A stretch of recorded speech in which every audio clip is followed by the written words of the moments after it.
still letting me go live, so evidently they don't give a shit what I have to say. That's a good thing.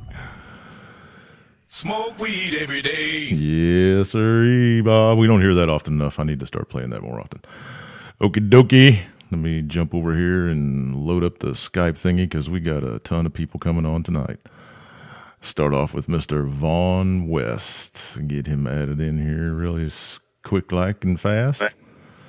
There he is. We're going to jump down here and try to get Miss Kathy added into the call. See if the powers that be will let us get her on the air tonight.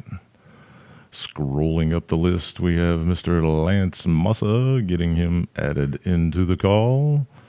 And a little farther north on the list, Mr. David F. Town Baller. Hit the add button there. Hello. I hear you. Hello. I hear you, Lance. Hey, Kat made it on the call. Woohoo! Get it on the call. Prepper Chicks. Lori, where you at? You're supposed to be added into the call as well. I'm going to hit the button right there and see what happens. She's not lit, though. We'll go ahead and carry on, though. David F. Town Baller, how are you tonight, my brother? What's going on, Jimmy? Just, I still got to tell you guys, I'm still recuperating from the whole mom thing. It's been a couple weeks now, and I'm still just not, I thought I'd be rip roaring and ready to go and jumping back in with both feet, but it just ain't happening. It just ain't happening for whatever reason. So I'm going to ride out the rest of this week just doing my thing around here and trying to get squared away on the house being quiet and whatever. I don't know. Try to focus more on what's coming up. So we'll try to get back after the work thing starting next week, I guess.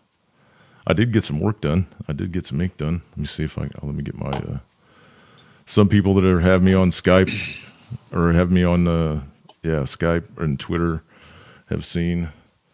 There's the one I got done for Dad. Get a little closer, maybe. Let's see if we can tip this camera down. There we go. That's the one I got done for Dad. And then I got that finished up for Mama. That was a previous tattoo, but he completely redid the tattoo. Put Mama in there and redid the rose and the fringe and everything. They look stellar. That was from a buddy of mine named C.W. Green at Flying Monkey Tattoos in Harrison, Arkansas. So there you go. Nice. That's what I did. Kind of my, now I carry them both with me everywhere I go, right? And Mom's always in my heart. So, got that done. Didn't cost me a dime either. Flames. What's that? I see. I love the flames. Sorry about that. Yeah, that's all right. Yeah, he does. I mean, he does good work. I took a couple of shots of my dad's old helmets and sent them to him, and he just kind of drew some stuff up. And I said, I want a little more realistic in the, in the shield on the front, and I want his name on the front. And so he did. He does good work. He's got talent falling out of his butt. Actually, is the proper terminology. Okay, that's enough about me. Now let's talk about the world. David? I've been watching those fires in California. Those things are crazy, man. Do you really think all of those were started by high winds and power lines into trees and stuff? Well, the ones that I seen explained today, they showed, like in the Napa Valley, it's a fucking valley and it runs between the mountains and the wind's picking it off the mountains and dropping the embers in these cities and then all of a sudden just blowing up. I mean, they had 75-mile-an-hour winds. Mm-hmm. I mean, hurricane force style winds blowing this fire around. I've seen some videos today were just insane. Mm-hmm. It's the biggest, they're saying it's one of the biggest fires California's ever had. It's 21 people dead right now, 380 missing. Yep. From one city. So is it a coincidence that the fires got started right before the storm came through? Because they knew that would fuel it? Oh, they could be. You got to wonder. They could be terrorists that there could be. Who knows, man? All I know is the way they explained it today, the way this Napa Valley's burning all your wineries and shit, is the sparks flying off the mountain and just igniting the cities, man, without any warning. Mm-hmm. They said the wind's just whipping through that valley 75 miles an hour. Yeah, it's pretty horrific. Kathy, feel free to add in here anytime you want to. Everybody remembers Kathy from last week. She couldn't make it in, but she was in the chat room. I'm pretty sure she's in the chat room still. But No, I'm not in there no. tonight. Oh, okay. Well, I haven't gotten that far yet. I'm busy tracing down a video that I put out at 3:00 this morning from the 3%ers, and everybody, including Gab, has taken that video down. really? And what it is the video put out by the head of the 3%ers Oh, and yeah, the head yeah. of some other militias. Telling the militias to stand down. Stand down. Come Do November not 4th. go out there that day. Yeah. So if they're going to keep taking that video down, then I think we have to keep getting the information out there. Yeah, we'll jump into that here in a little bit. So trying to find mine. Okay, good enough. So, David, well, anybody else want to add in on the fire stuff? I mean, California's, and it's up into Oregon too, and I think there's some fires in Washington State, and there's fires in Idaho, and you know, it's not just California, but California seems to be catching the brunt of it. I think there's 60 plus fires burning in that state right now. So, Well, I researched that fire system there, and I think I went back to 2003 as far as the actual acreage destroyed and dwellings, and we've already exceeded that with this fire run. And I went to the 25 of the worst fires of all time. And, this one here could hit that mark real easy and get on that list. yeah. I mean, this is terrific. It's just it's funny how they all started within like a couple hundred yards of homes. That's what I thought was really strange. You know, usually you hear them starting off in the mountains and whatever, and they creep around in the mountains and they get close to some people that are living out. You know what I mean? But these seem to start right. I mean, within a breath's distance of homes, and then the wind picked up, and all of a sudden, you know, people are dying and properties being destroyed, and it just seems really weird to me that they all sparked over in one night. 60 fires in one night. That's just one town unheard people of. didn't have no warning to get out, and they knew by dogs barking and stuff all around that there was something coming. This one guy said that he didn't have time to do nothing. His cars got burned, everything. He said he had to basically run and catch a ride with someone else. I'm just waiting for somebody to say this is the worst firestorm in recorded history, because I feel that that's coming. Well, I watched the one running video, not to jump in on somebody here, but I watched on the one video with a helicopter, and he had reported back he had 40 minutes left of fuel, yet he was taking the Google Graphics map and overlaying the burn scene that was actually on the ground in high definition and then taking photos of that. Yep. And it seemed to be awful important that this be graphed out of the home damage. That's the day that the stables burned there, that big stables where they have those events for the horses and that. And they weren't quite sure if the stables were emptied. I didn't see any activity as far as horses running out, but I know during those situations, I like to put them in a big area so there is room for them to move around instead of harming themselves in a small containment. But they had helicopters coming in and dumping that depressant fire solution on there, but it did not help. It just burnt to the ground. Yeah. And if that, that was terrific. I have never seen that kind of activity where they would actually graph it out with an overlay of Google Map and then go ahead and shoot the live over that so they'd actually have a photograph of that. So, there must be some kind of a resolution thing. Yeah, well, I mean, the reason that they're probably doing that is because people nowadays have the attention span of a goldfish, and they need that 10-second, high energy shot on the news to get people to pay attention for the 10 seconds or whatever. When you were doing all those videos yesterday, Vaughn, for the fires, and you went back to all those years, did you happen to notice what months those fires all started? Yeah, I was waiting for you to bring that one up. Uh-huh. That was quite curious, wasn't it, Kathy? Yeah. Yeah, we're not in season right now for fires. Yeah, well, I mean, it is the dry season just before the rains come, but not usually in this wide of an area. Usually the dry is kind of held up to Northern California and the southern part of Oregon, up in the mountain areas. But not all down through Southern California. Yeah. It's just very strange. Yeah. Well, last report, there's 500 people missing. Now, I have a friend that's out there. He was visiting family in Northern California, and I haven't heard a response back if he's all right. But he was up in that area visiting. So at this point, the last I heard, there was 500 people missing, and they're not accountable.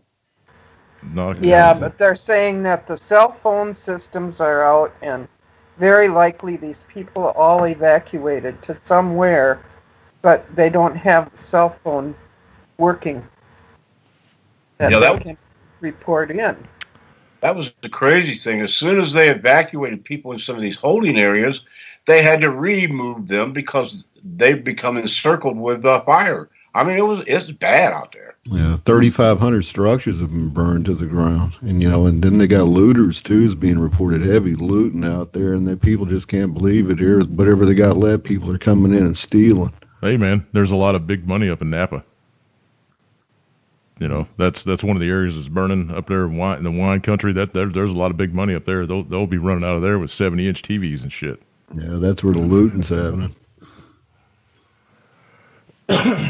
Said they might be bringing in the National Guard real soon as they can. Hey, so it's just boots on the ground, baby. Got them on the ground in Florida. Got them on the ground in Texas. Now Cali. Yep. They do have them on the ground in Florida, yeah. Yep. And Texas. Texas big time, most people don't know that in Texas they're actually shooting the people. They're shooting them.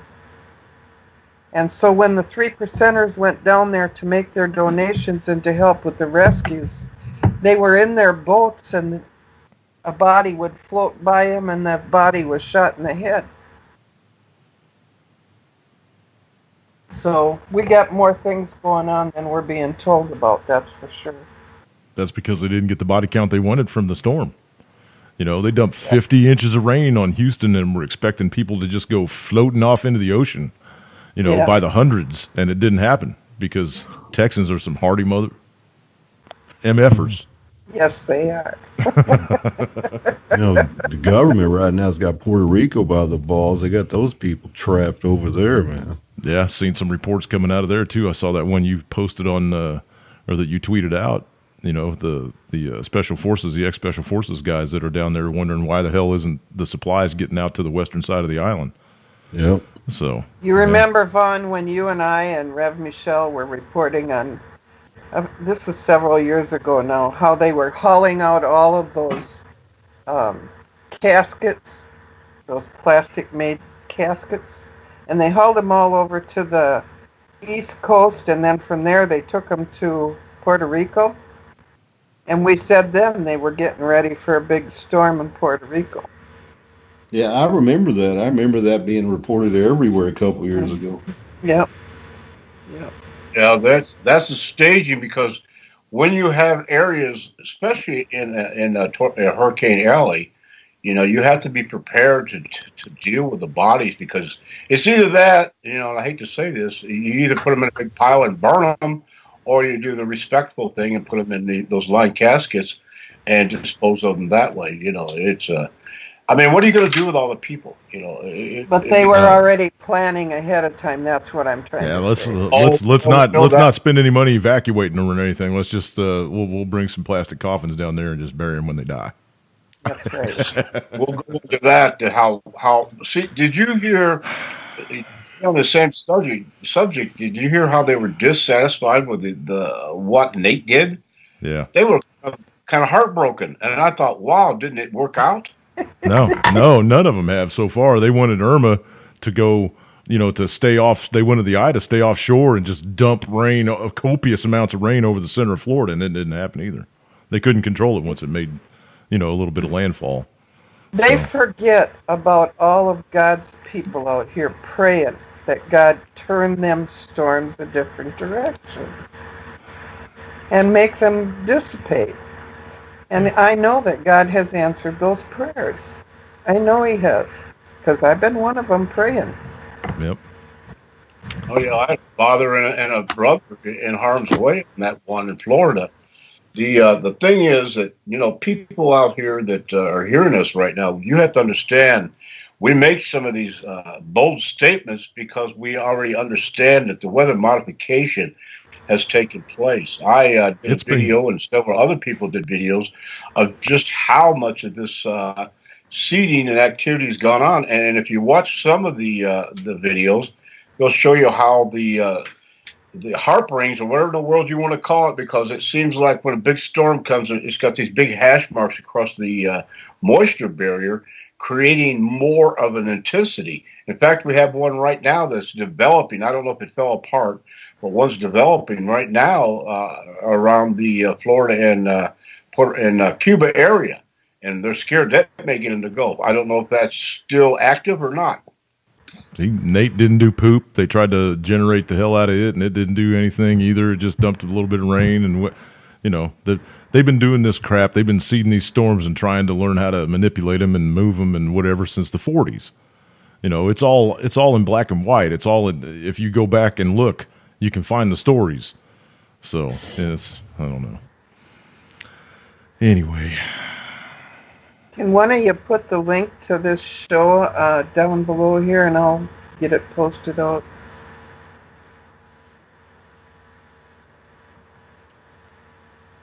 Please. Thank you. Mm-hmm. Isn't technology great? Yeah. Ask and you shall receive. Wait. I think there's one extra R in there. You need to remove one of the R's. Yep. Sorry. Okay. Take out an R. My fingers got going a little too fast. Mine do the same. Especially since I don't have feeling in my left hand, so when I type, it's just a bummer. Mm-hmm. All right, Dave, back over to you, man. What else you got on your stack of stuff over there? This shooting in Vegas, the stuff that's coming out on that now, just, the people are catching on to this. Even people, people that aren't fully awake are catching on to this. None of it makes sense anymore. Their timelines changed like 2 times already. You got the security guards that they're saying is a hero now that saved the maintenance guy, which they play the audio of that, so I don't know if that can be denied. But you just got to wonder, who is this security? There's a lot of independent investigators down there in Vegas right now that I follow on Twitter, and they have a pretty big following, and they all do their own thing. But there's a bunch of them down there because no one believes the FBI's bullshit on this. And they're saying that the security guard that got shot in the leg after the guy blasted 200 rounds out the hotel door and only one bullet hit that guy's leg.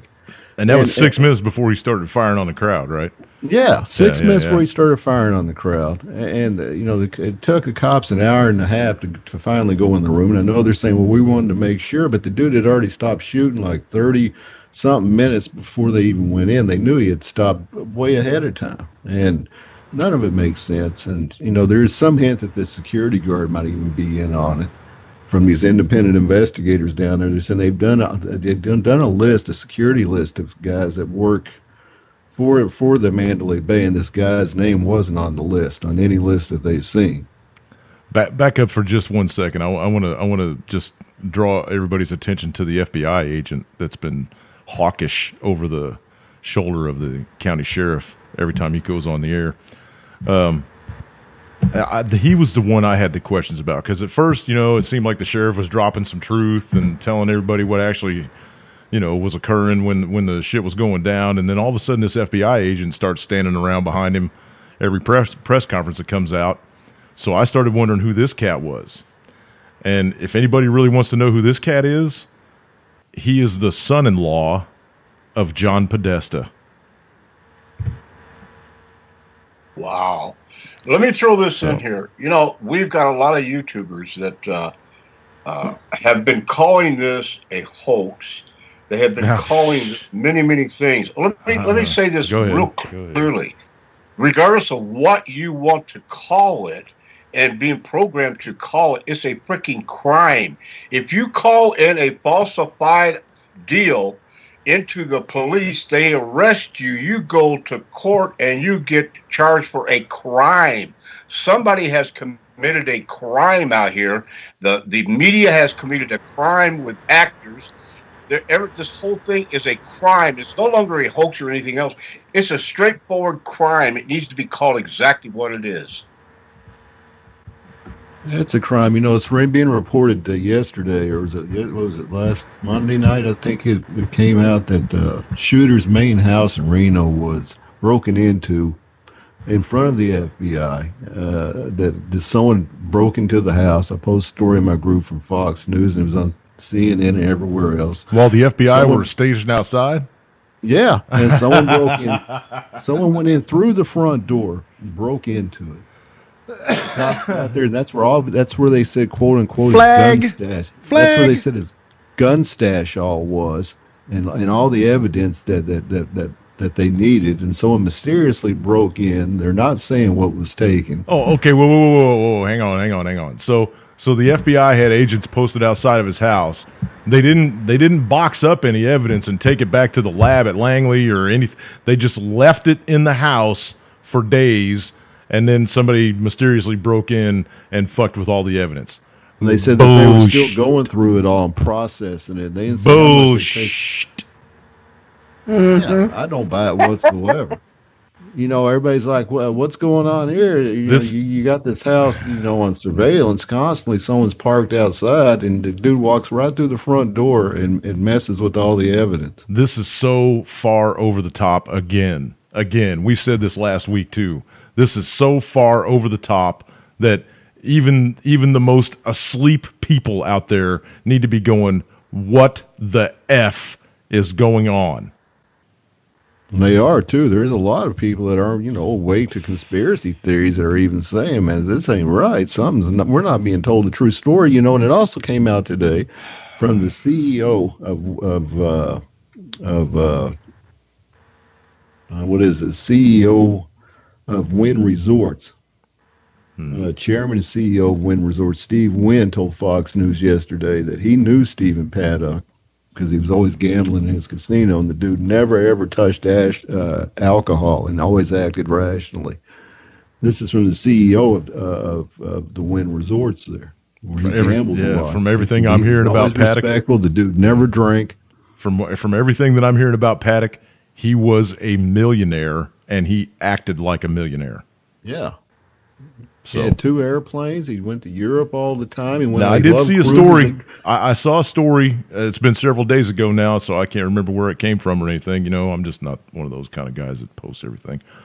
I saw a story that said that they tracked one of his aircraft that he supposedly had owned, and it was sold to some dude that works for the Clintons or something. I don't know. So he's got some connections when it comes to, he's got some FBI connections too, when it goes that far.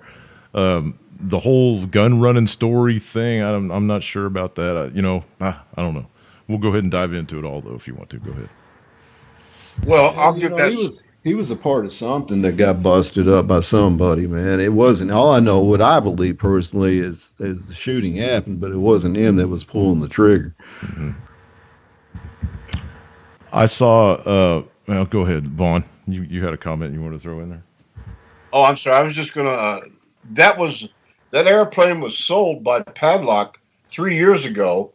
It was picked up and bought by a officer of Obama's cabinet. Obama. Yeah. And that plane was decommissioned. Actually, the tail section numbers by the FAA was given to another flight of a different type of plane. Yet that same plane showed activity for the last 3 years undercover because of circumstances. And that's as far as the story went on that, and I never dug into that any deeper when I submitted that to you, Jim. Yeah.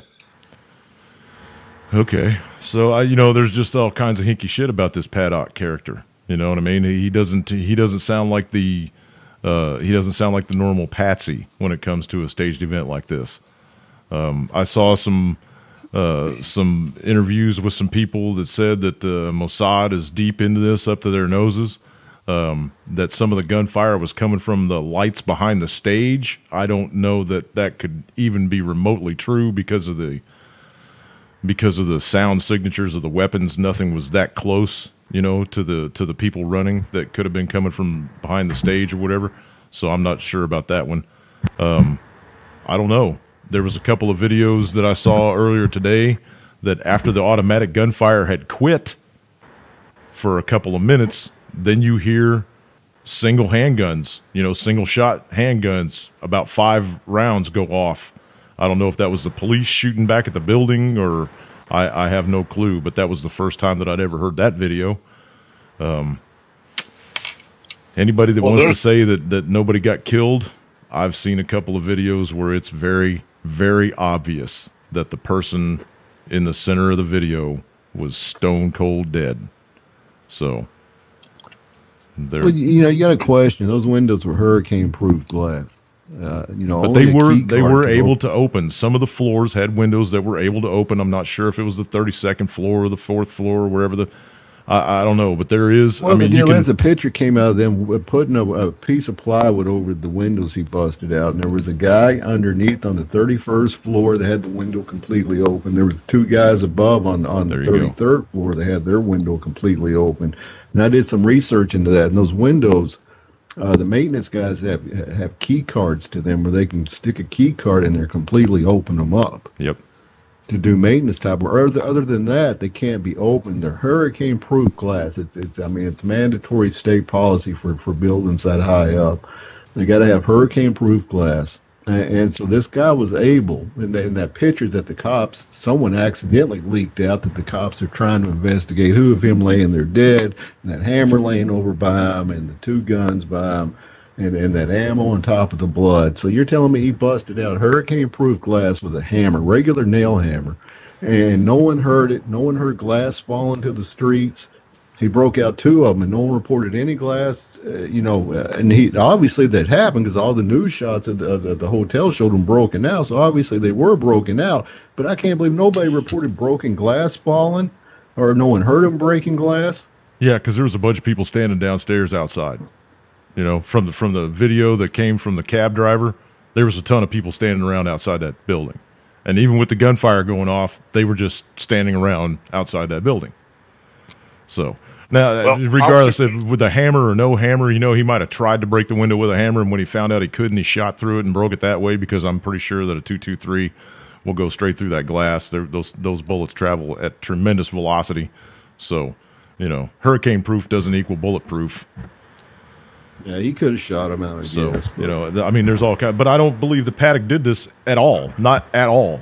I don't believe anything that's coming out of the mainstream media at all.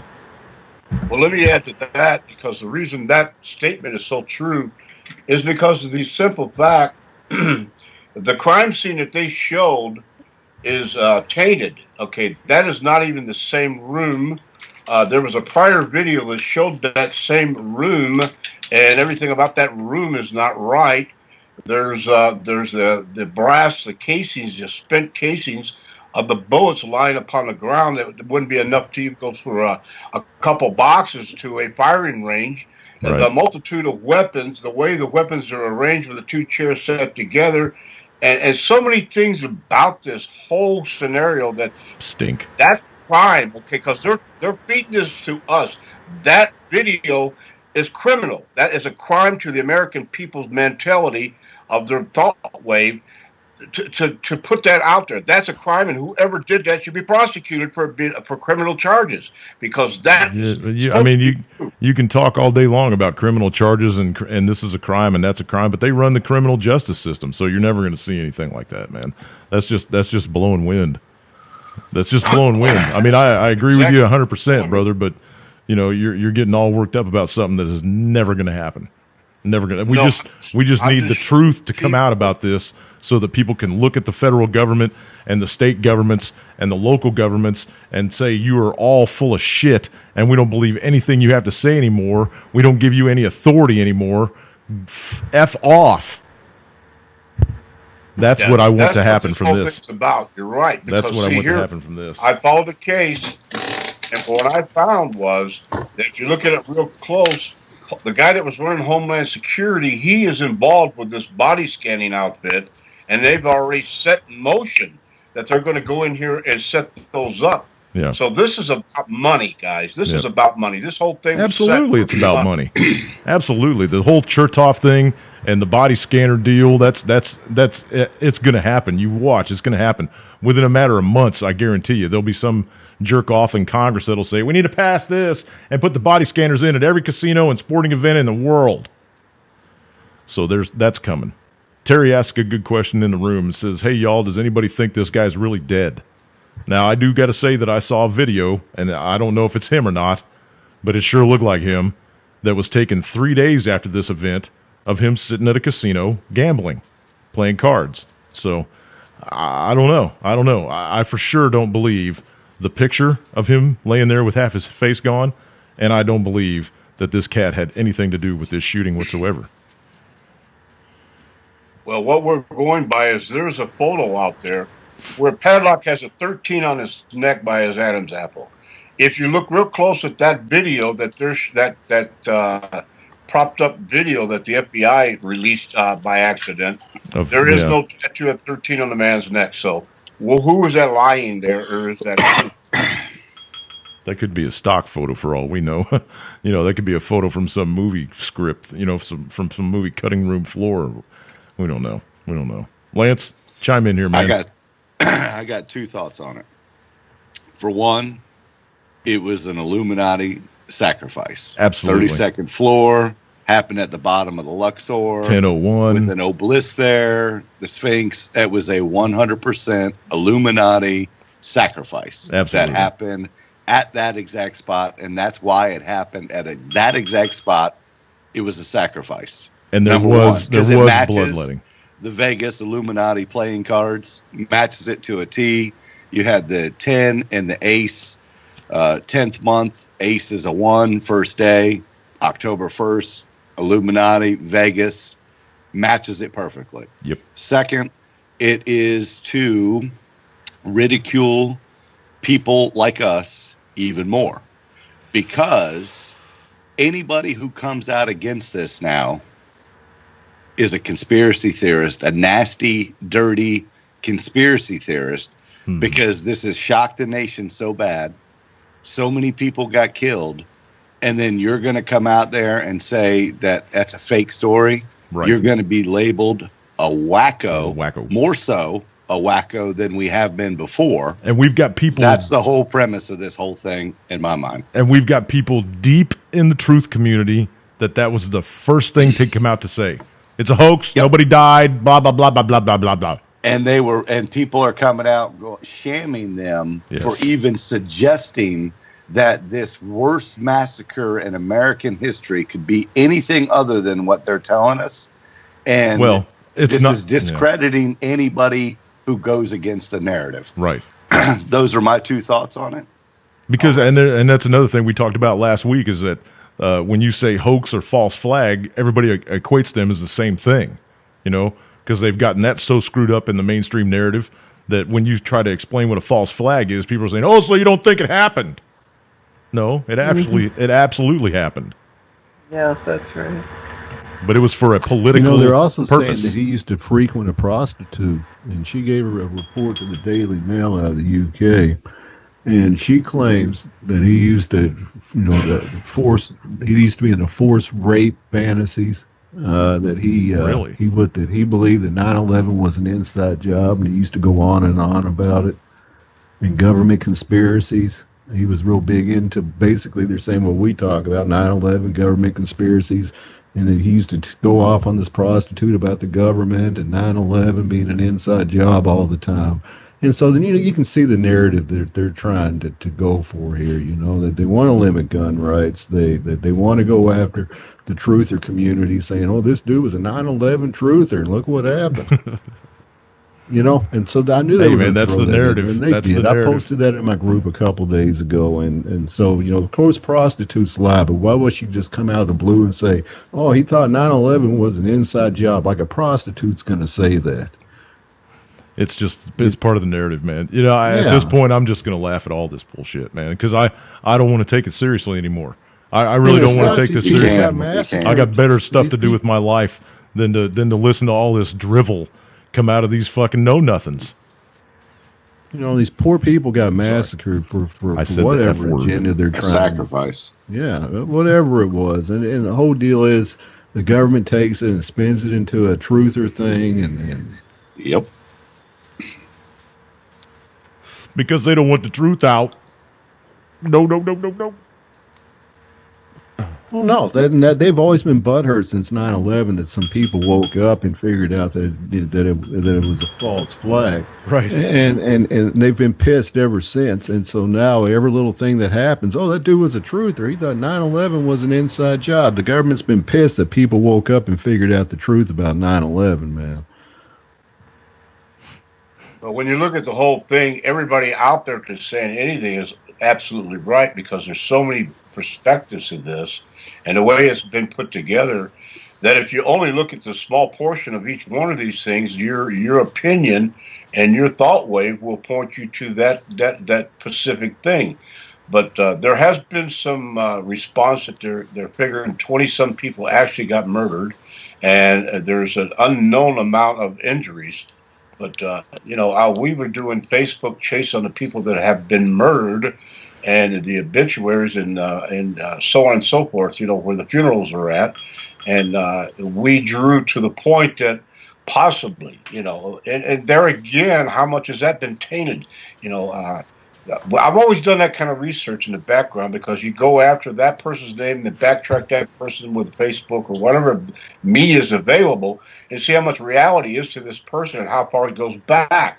So we've traced back to 2016 on some of it, and figured that was far enough back for the reality and the comments of the vacationing or whatever they were doing activities. So it shows that these people are real. All right. Does that mean that wasn't tainted? I don't know. So this is the kind of research that people like us do. And are we doing it because we're nuts? No, we're not. We're trying to see the truth.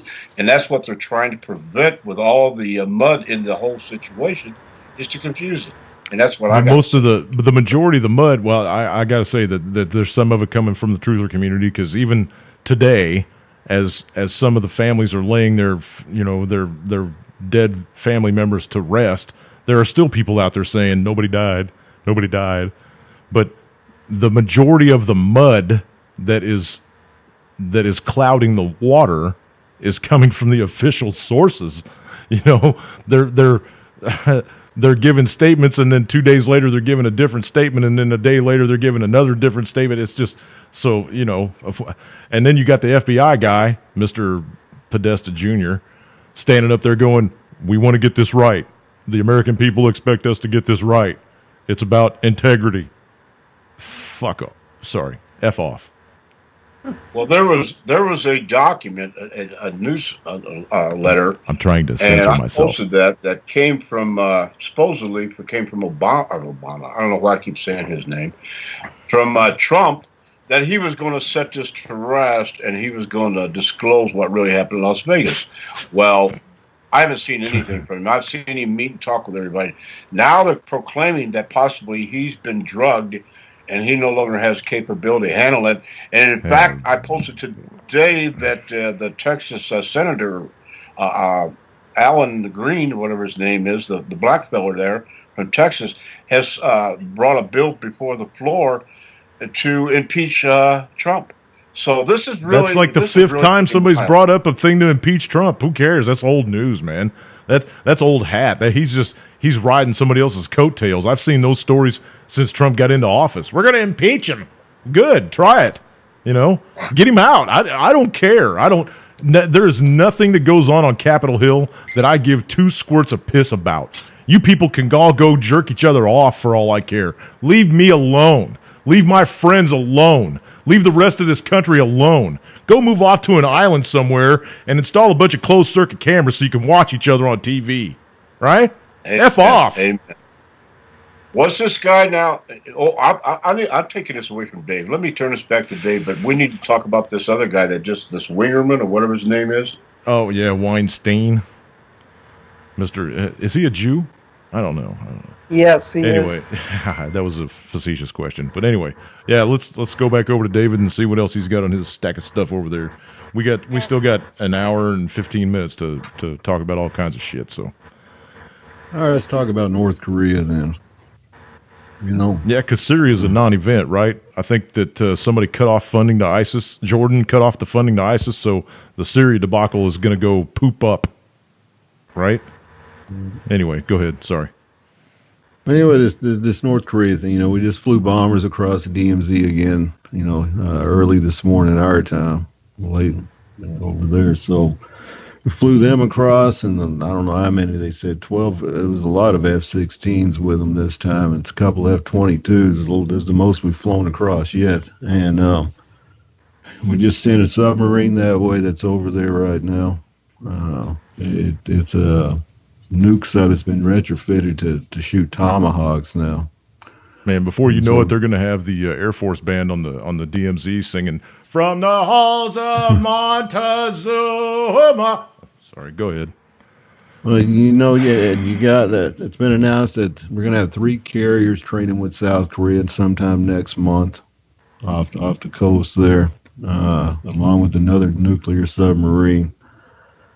What else there? Trump says he's got an Asia thing next month where he's going to go meet in the Philippines and Vietnam and South Korea and Japan and China. And he said he wants to go to the DMZ next month. So he wants to go stand on the DMZ and let little Kim see his face. And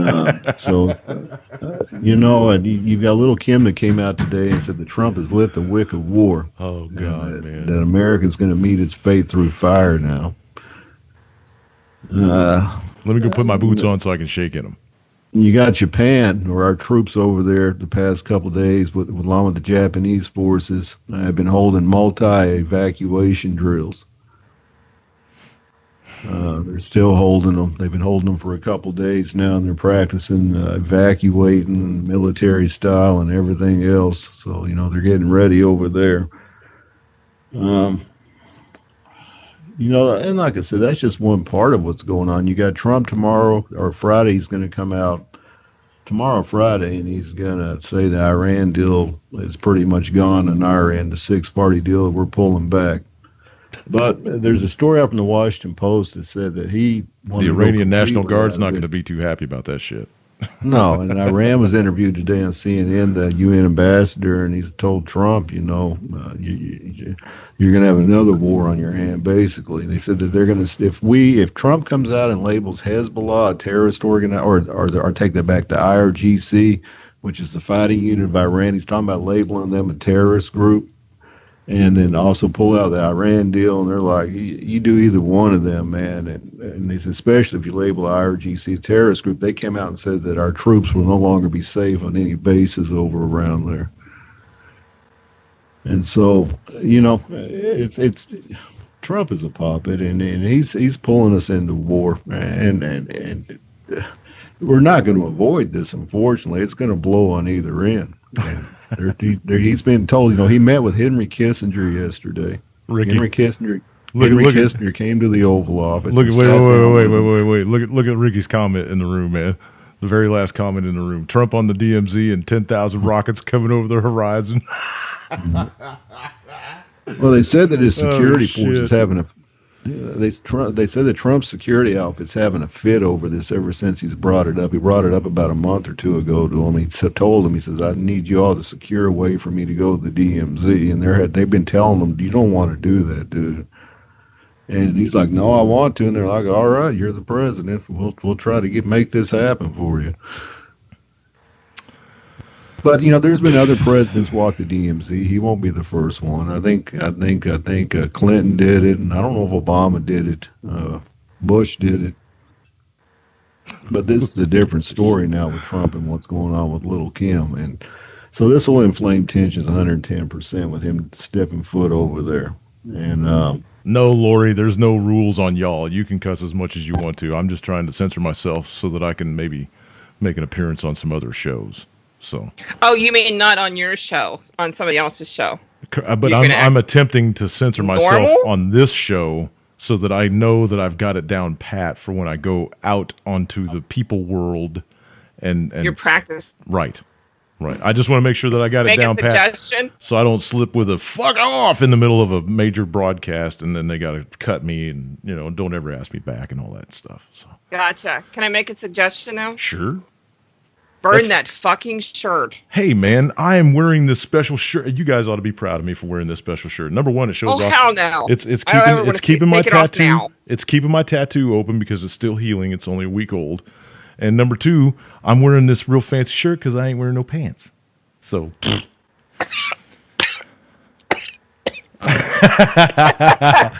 Choke on that.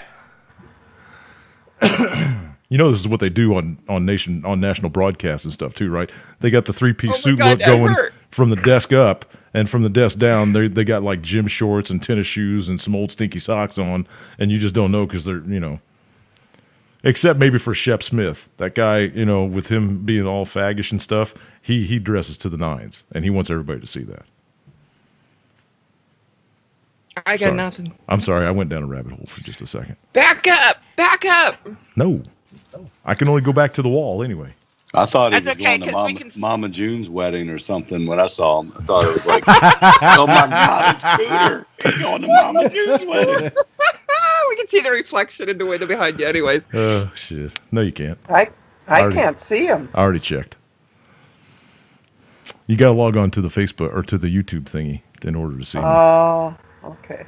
And I don't miss Facebook. If anybody's wondering if I miss Facebook, I do not miss Facebook at all. Not at all. Fuck Facebook. I ain't going on somebody else's show. Fuck Facebook. You're barely on this one. What are you talking about? I'm here. I'm in the background. Right. So that's my sidekick. Going back to Korea. Okay, let's go. I heard if we get in really good with little Kim. Central banks moved in over there. That became part of the Illuminati. Well, does anybody remember back in the 90s when Clinton signed some agreement that would allow several foreign nations to give them nuclear technology so that they could start making their own uranium and stuff for dipping into the nuclear power industry and stuff? Doesn't anybody remember that? And now everybody's up in arms about how they might have some secret nuclear technology. The shit that we gave them back in the 90s? You know, all this stuff's on record, you dumbasses. All of it's been recorded. It's on black and white paper. It's all there. You think we're stupid and we can't, you know, the whole Mandela effect, you might have been able to get us with a couple of things with the Mandela, like Berenstain Bears and Berenstain Bears. You know, that was good. But still, your lies are catching up to you. Go ahead, sorry. No, that was the only point I had to make. You know, back to Iran here with this deal, you know, like I said, they're trying to get a war going with Iran, you know, and Israel will get involved in this when this kicks off over there. You know, Iran's already moved in over toward the Golan Heights along with Hezbollah, and, you know, Netanyahu's just itching to go at it with Iran. And so, you know, that'll happen over there. You know, like I said, it's North Korea is just one piece of the puzzle. This is going to involve North Korea, South Korea, Japan. You know, they say over, you know, thousands of people will die just from conventional fire over there. You know, Seoul will be hit pretty damn hard. And, you know, Trump was on Fox News tonight on Hannity. And, you know, a couple statements he made, you know, this is what he said tonight. He said, China seems to be very helpful on North Korea. He says this should have been taken care of a long time ago. He also said, I'm building up the military like nobody's ever seen. He says, we have missiles that can knock out a missile in the air 97% of the time. He said, I'm not saying I'm doing anything, and I'm not saying I'm not doing anything. And then he went on to say, we can't let this North Korea situation to go on. I got to tell you, man, that this cat is talking so much smack. It's like he's a 16-year-old at a football game. You know, ever since he got into office, he's been talking smack about Lil' Kim. And if he does one more thing, and if he does one more thing, and if he does one more thing, and then he'll tweet from the golf course, and then he'll talk a bunch of smack while he's standing up in front of a bunch of cameras with a bunch of people standing around him, because he's an egomaniac. Well, let me add to that egomaniac of Mr. Trump. He's already made a statement. He wants to pull the license of several of the big media because of their way they're handling things, and and Trump was already threatened by so-called media that if he tries that, he's going to lose everything. Tit for tat, tit for tat. Hey, man, even Steve Bannon came out and said he might have 3 months left. He'll never make it out of his first term. Yeah, that's what Bannon said. You know, and there's already talk of them going after him with the 25th Amendment being mentally unstable. He's 70-some. He's 70-some years old.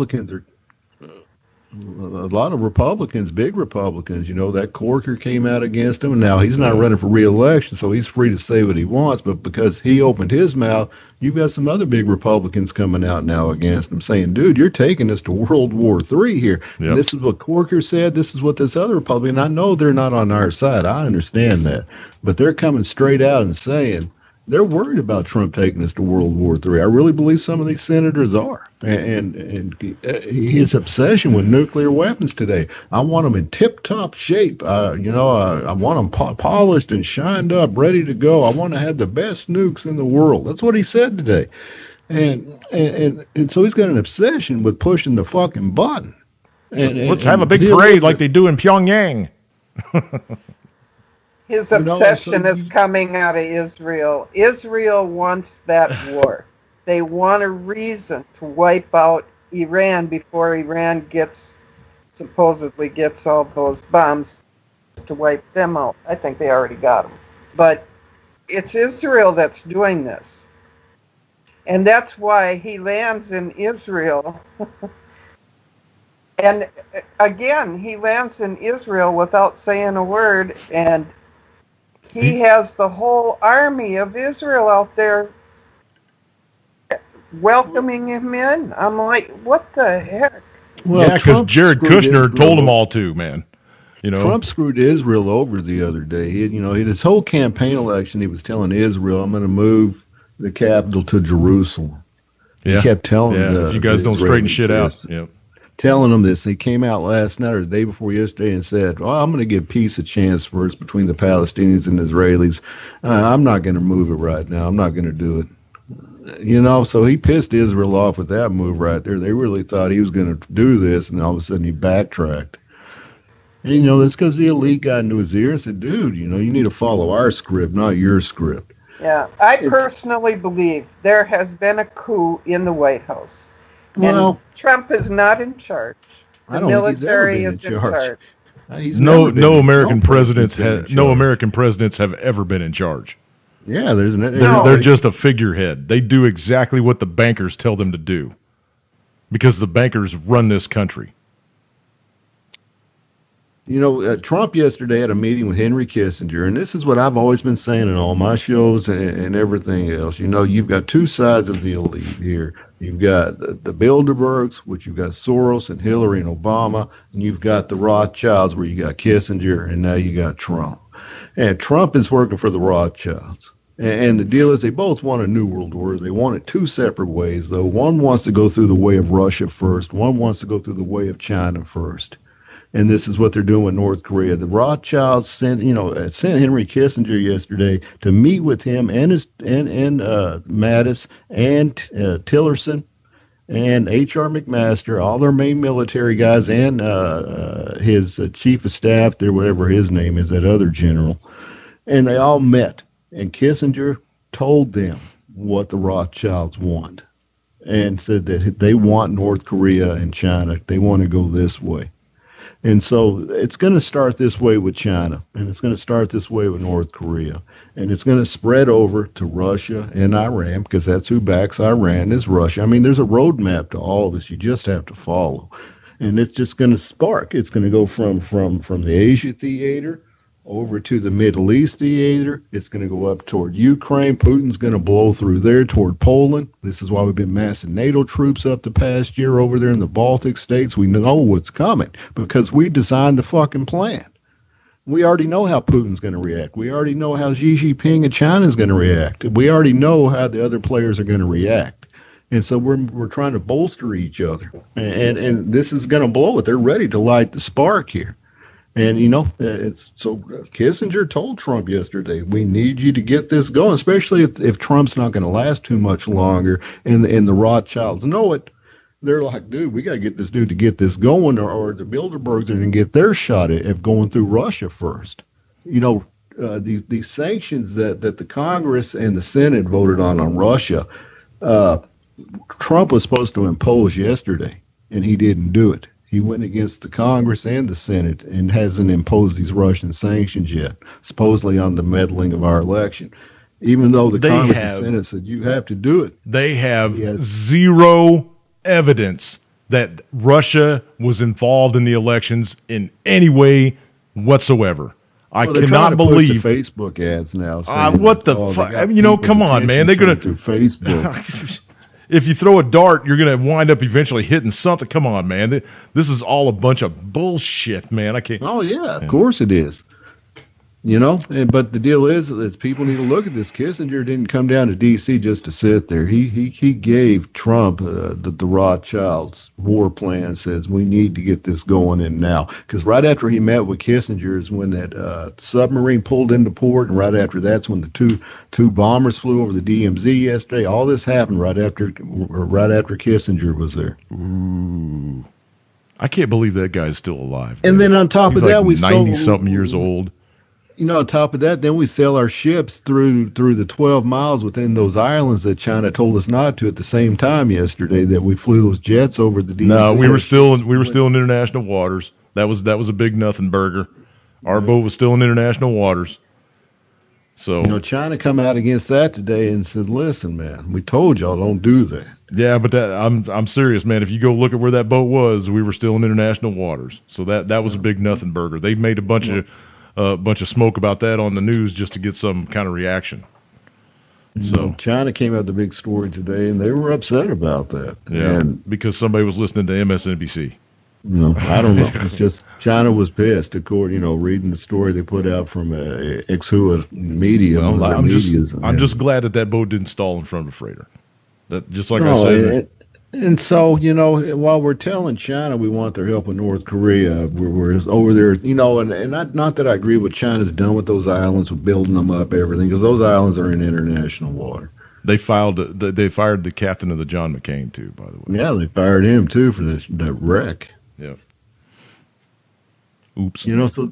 So there's a lot going on. And like I said, you got our troops with Japanese troops practicing evacuation drills for the past couple days of the islands over there and the bases and everything else. And like I said, 3 carriers coming there by sometime next month. Trump going to the this ain't going to blow right now, but it's getting closer every day, man. It's Trump a distraction, talks a lot man. of shit to North Korea. Little Kim talks a lot of shit. I understand that, but Trump don't understand. He's not talking shit to a United States American senator here or NFL. He's talking shit to another world leader. And that's not becoming whatsoever. It's not how this country's supposed to act. Can I say something about hang on just a second now. There are 34 dictatorships in the world. The United States gives funds to 32 of them. Yep. There's only 2 dictators in the world that we don't like. That's Cuba and North Korea. All the rest of them we give money to. Yep. So just keep that in your perspective pocket, everybody. For Trump to be talking the shit he's talking, he's not understanding, or maybe he does understand how North Korea perceives that messaging, and it's not a good messaging. It really is a war talk messaging that he's given Little Kim, and of course your Trumpers are like, "Oh, that dictator needs to be fucking dealt with. He runs prisons over there and kills."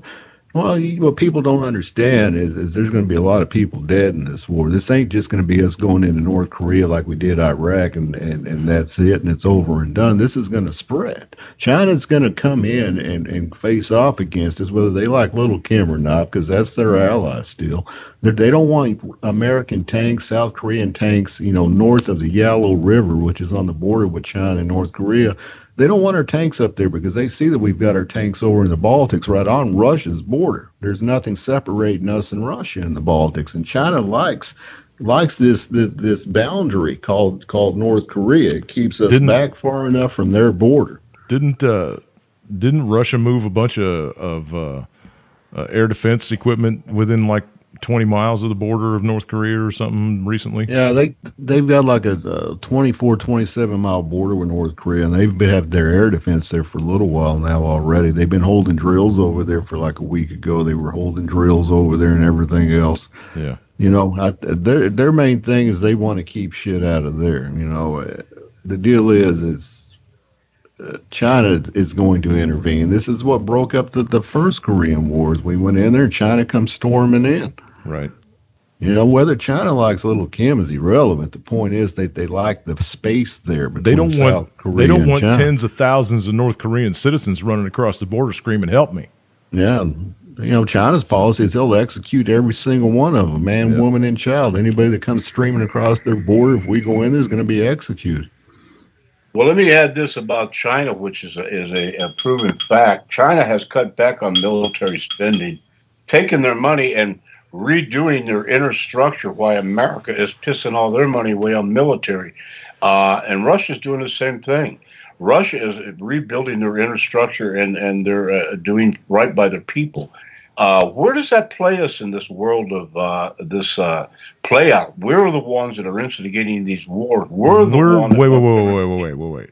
If you think that the United States is building the military in any way, shape, or form, no. They're turning it into robots, yeah. They're wasting hundreds of billions of dollars on a jet fighter that is just a piece of crap. They're making sonic weapons. They're making rail guns. They're making all kinds of futuristic. Our military is a joke right now, brother. It's a joke. But it's the money that's being spent towards that. I mean, we're talking they're wasting. dollars. They're wasting. Yes, that's what I'm saying. Millions. And these other countries are smarter than the ones we live in being run by. The reason that I brought up the whole Syria thing a little bit ago. About the whole Syria thing, that's just going to it's going to go away, and it's just going to eventually just go away in about the next 2 or 3 months, and nobody's going to talk about Syria again because ISIS lost their funding from Jordan. They're packing up their bags and moving out of Syria. They're turning themselves in by the droves. Here's the point that I'm making: since 2014, August of 2014. The United States military has been spending over $11 million a day in Syria. $11 million a day. And we're going to get nothing. We didn't achieve a damn thing. Well, as you said, ISIS is pretty much out of Syria and out of Iraq, too. You know, now it's the Kurdish thing it's the second thing falling. Now it's the Kurdish thing. You know, they voted for the referendum to break away and have their own state. And, you know, all the talk of Iraq threatening to invade them and Iran threatening to invade them and someone else threatening to invade them there, Turkey. And no one's invaded them yet since they announced this that they have their own state now. And, you know, Iraq even had talks with the Kurdish leader, what's his name, Barstani or something like that, and Iraq agreed they're not going to put sanctions on the Kurds. So there's something going on behind the scenes there because that cooled off real fast. Everybody was expecting a 3-prong attack, you know, right after this, and all three backed off. So right. I don't know if America got involved in that or what, and we told them we were going to go to war with all three of them if they attacked the Kurds. You know, we were against them having that referendum, too. Something changed where these countries backed off. So, you know, they're still threatening them over there. But like you said, ISIS is pretty much gone. You know, right now, the only problem in Syria is the rebels that we were controlling, America, you know, going against Russians and going against the Syrians over there, the Syrian army. And so that's still a little bit of thing. You know, Russia came out again the other day, Lavrov, they're the foreign minister, and said again, America, you need to tell these rebels to back off and stop attacking our positions that we're taking over from ISIS. And we are. We're sending these rebels into positions that used to be ISIS positions, and we're fighting against the Russian troops and the Syrian troops. There was a couple of stories that straight out proved that the CIA was funneling weapons into them and stuff. And you know, over the last couple of weeks, Russia's been handing them their ass. Yep. You know, dropping a couple of bombs here and a couple of bombs there and knocking out 30 or 40 of them in a shot. So, yeah, I think Russia's got their number now. They're like, oh, we track these CIA fuckers. We'll know right where. Oh, sorry. We track these CIA guys. We'll know right where those ISIS guys are, and we'll just slam them as soon as the CIA walks off. Handshake, couple of bombs, boom.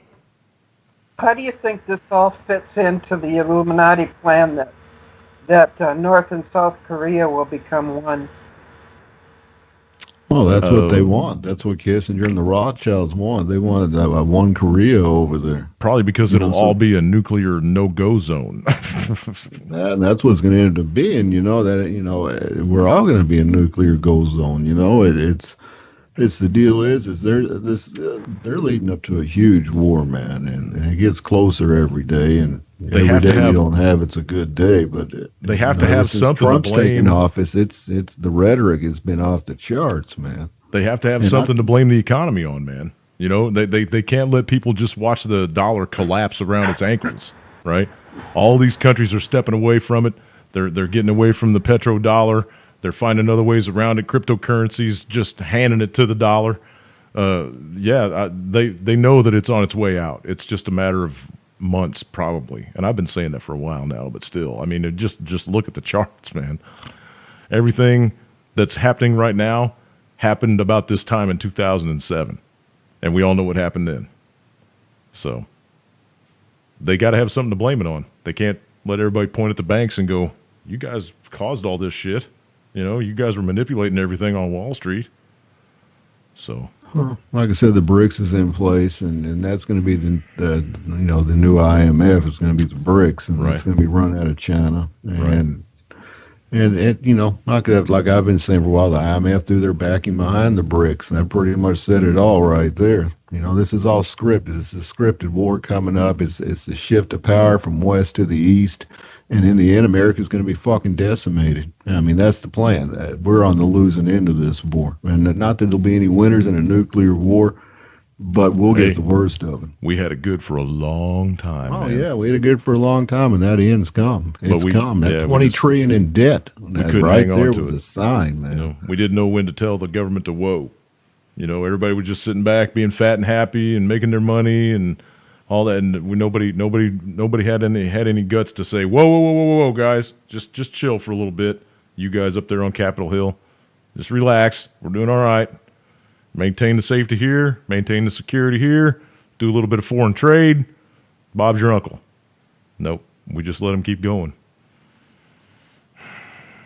Meanwhile, nobody to blame the unrest here, and this fits into World War III too. World War III is a different war than what 1 and 2 was, man. It involves a host of different elements to this war, man.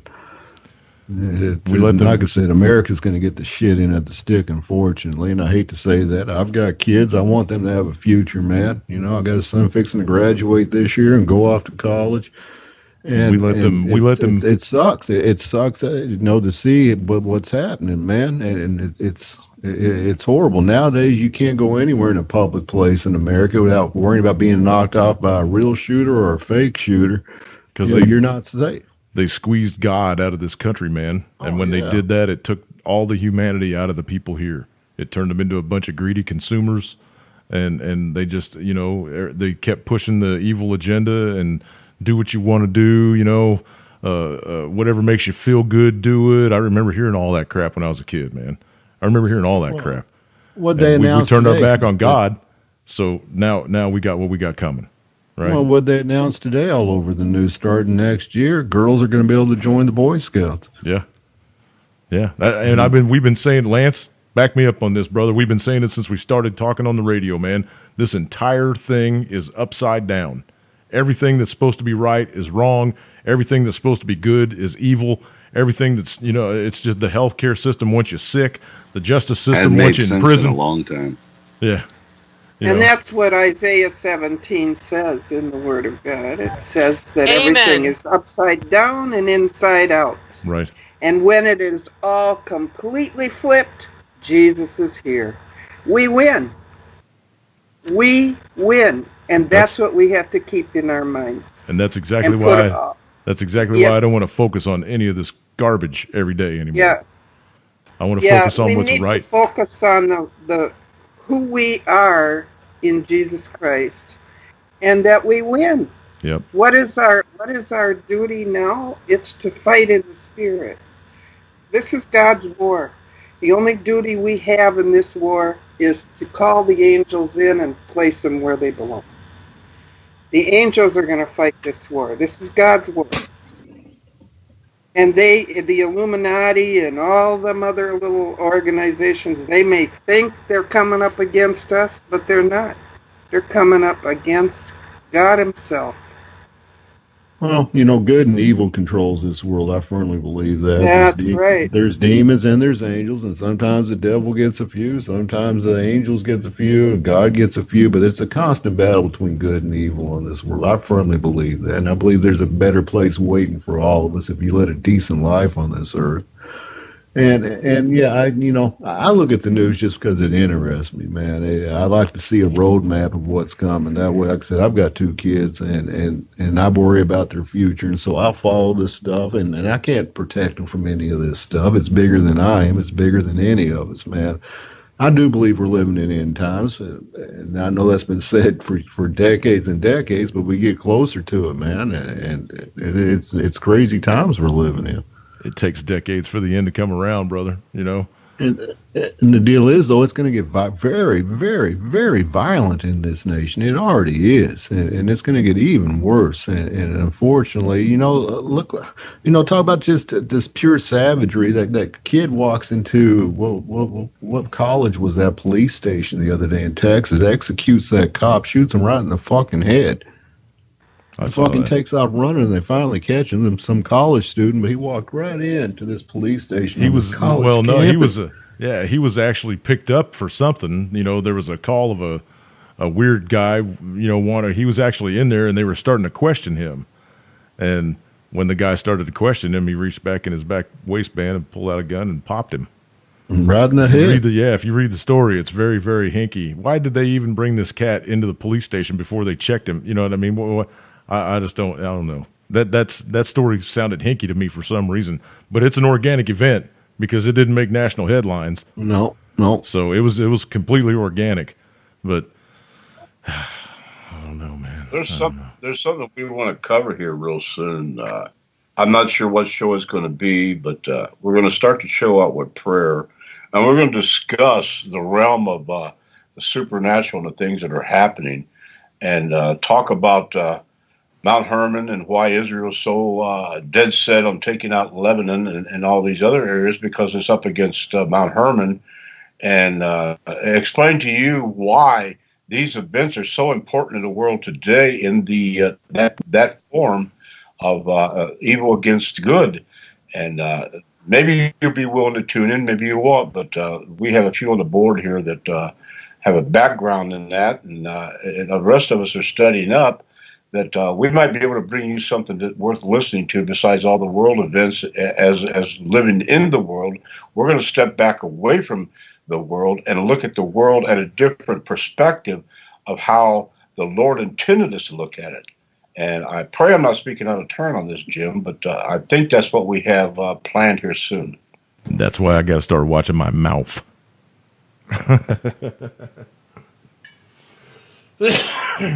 Yeah. It's really important that we give hope to everybody. Yeah. And there is only one hope and one way out, and that's on our knees. We were all talking about that over the last couple of days. You know, the shows have just been so full of negativity and bad crap happening all over the place, and all that does is it feeds into the collective consciousness of evil. And I don't think that I want myself to do that anymore. So I told you guys that things were going to start changing around here. You know, Mama's gone. I don't know what I got. I'm still trying to figure out what I got. I know I don't have any responsibilities left except to my dogs and myself, I guess. So it's time for me to take some larger strides in the direction that I feel that I need to go. And I don't think it has anything to do with pushing negativity out any longer. I am so tired of being that guy. So it's time, I believe, for all of us that that have the heart and the light in us to share and witness the events that have happened in our own personal life that will show you how and why we feel the way we do about things, how they become so insignificant in what our walk in life is now. And maybe therefore you can also see why it's actually in your life. You just haven't taken notice or taken time to listen. And if you would, by chance, it would come upon you in a way that you could no longer be the person that you think you are. I know I'm a very pushy, angry, nasty person as a Marine, but I'm a big-hearted person who loves everything. Trust me, I do.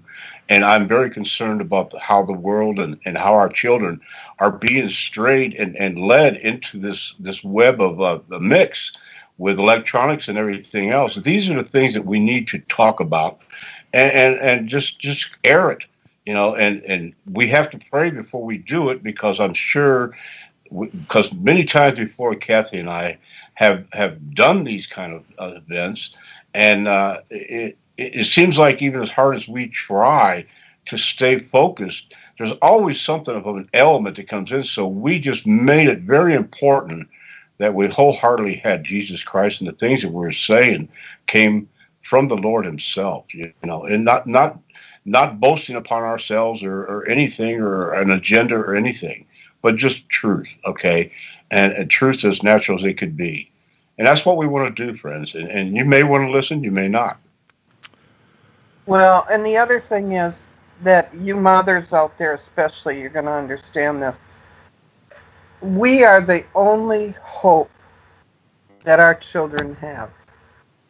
And if we don't give them something to hope for, they are going to sink to the bottom in this thing and commit suicide. They're not going to be able to stand it. So we have to bring them the only hope that will bring them life. That's all we can do. And that's why over the last couple of weeks I've been telling you folks, when you're finding your truth, when it comes to finding who your higher power is, you had better get it right. Yeah. Because your soul depends on it.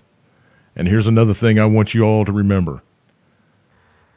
This generation will not come to pass without the return of the King.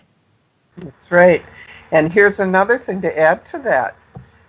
I was thinking that this year was the 70th year. This is not the 70th year. This is the 69th year. Mm-hmm. Therefore, 2018 is the 70th year of Israel. And we could very well be seeing Jesus Christ next year. It's the 70th year of Israel as a nation. Yep. So this is all written down already, folks. If you're curious at all about what's happening, what's coming, all you got to do is grab your Bible and start reading. Yeah. Start in Matthew. It's all there. So. Yep.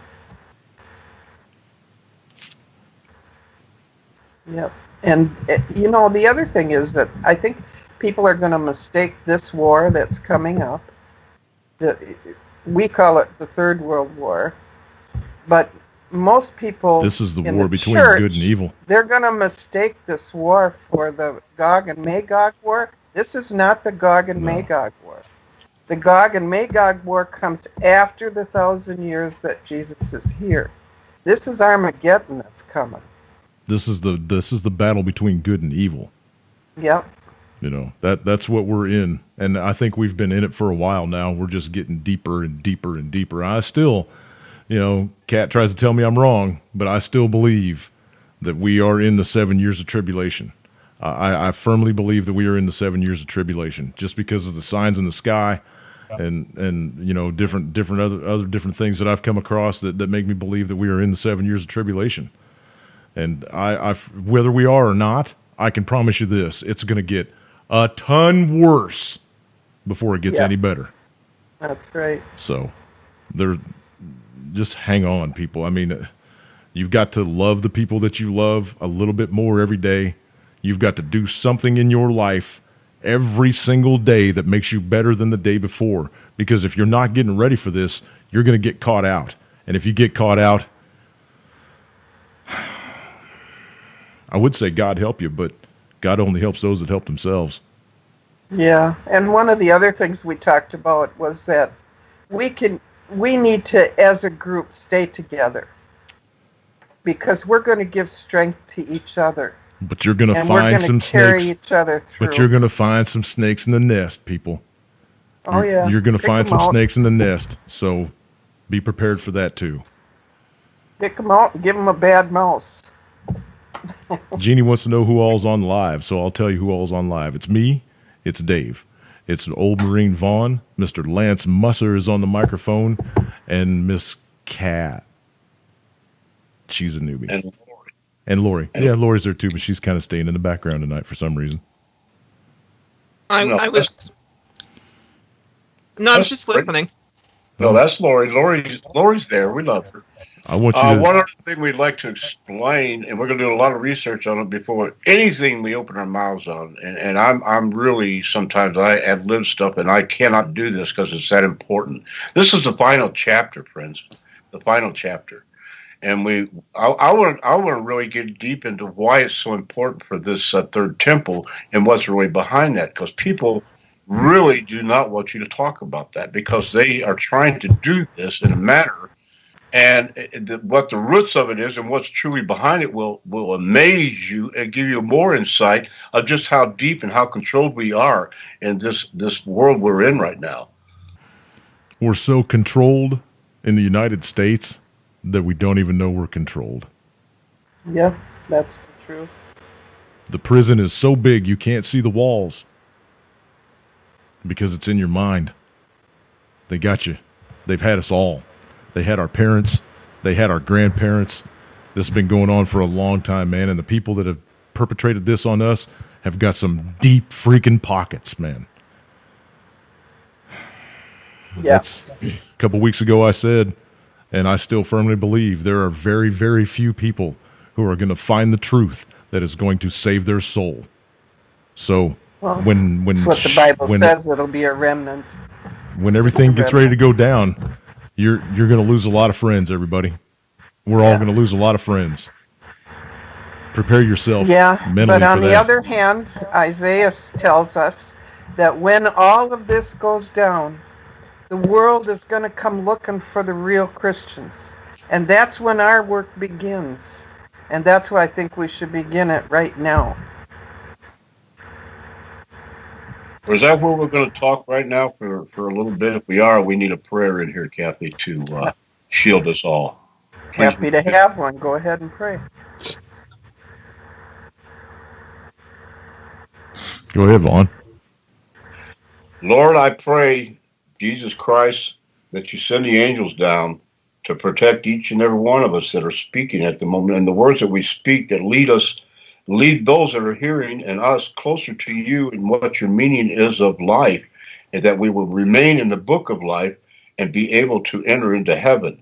These things are so important in a time, we're in a very depressed time of life, and so many are so discouraged and so chaotic, they're not sure how to turn any longer. All we ask of you is just to shield us with your blood and bless us with the words that we speak, that the words we speak are the truth from you and you alone.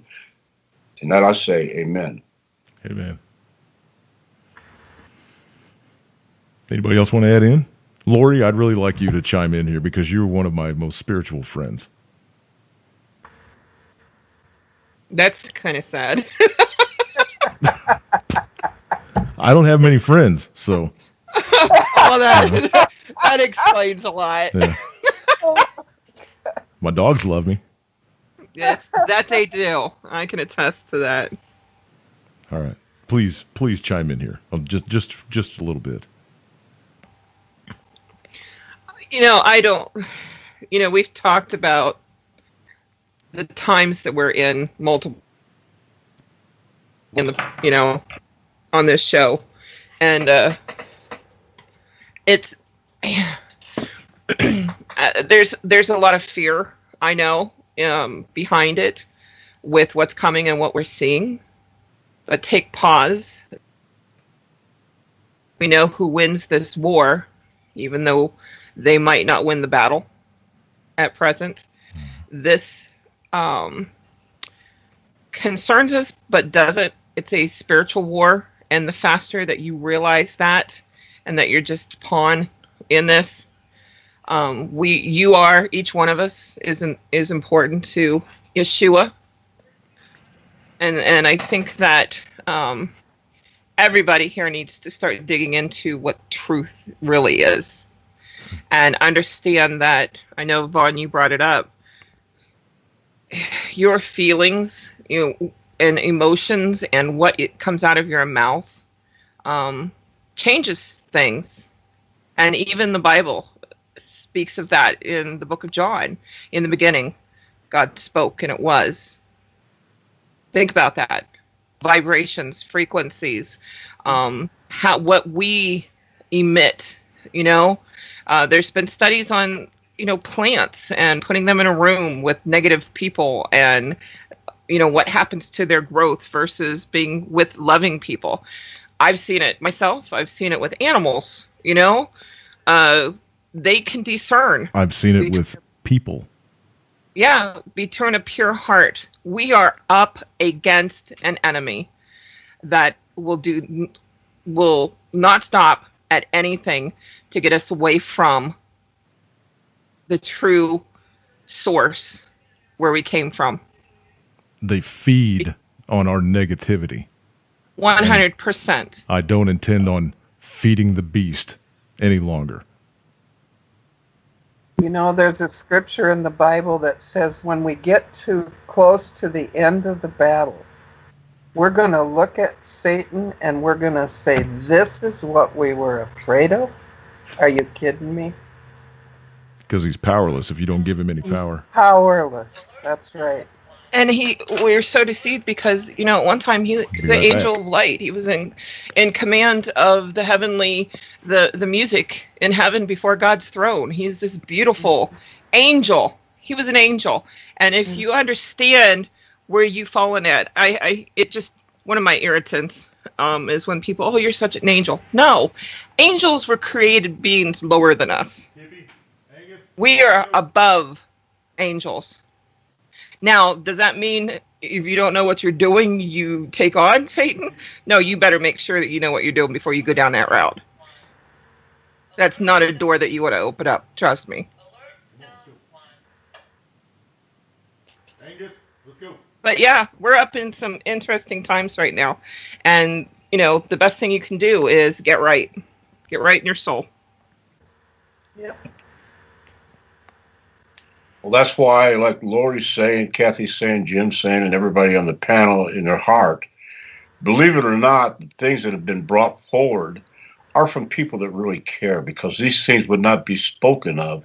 But this arena has come to a point now that it has to point in the only direction there is left, because we've tried to point out all the things that you should be looking at that we can no longer realize in our own hearts can ever be changed.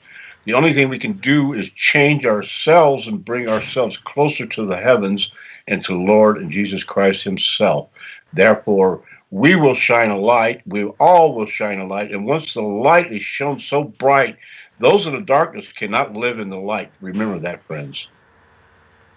That's right.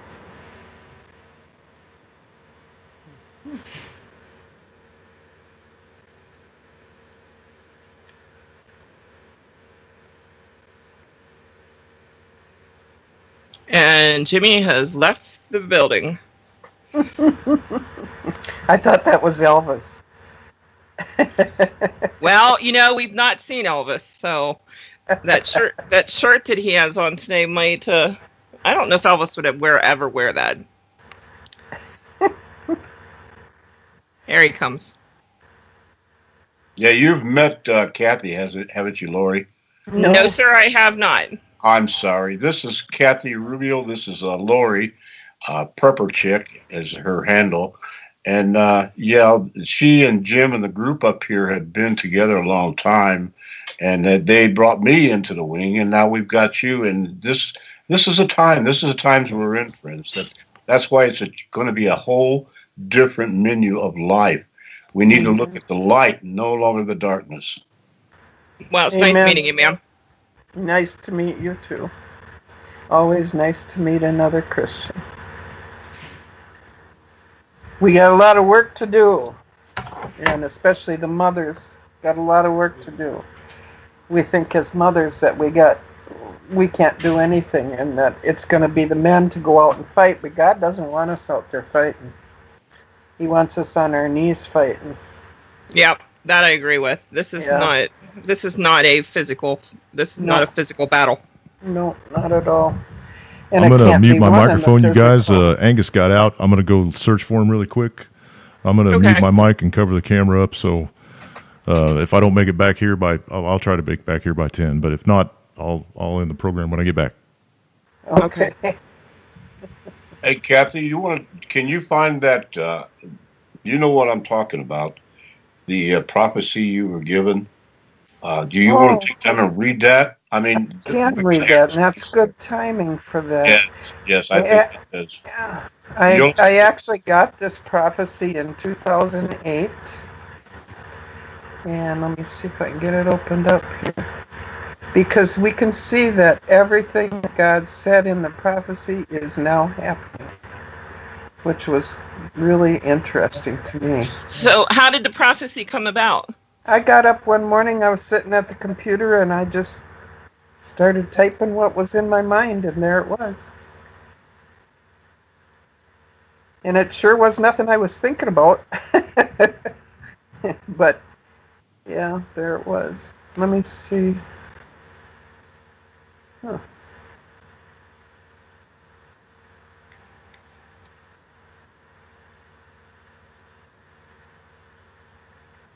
Well, I don't see it.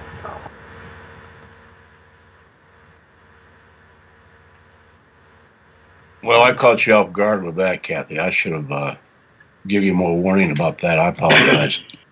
Well, they came in. They took my videos today. They took a lot of stuff. I hope they didn't take that.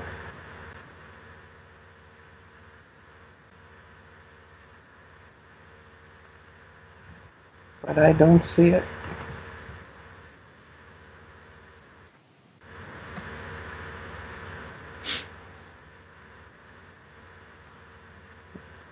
One other place here.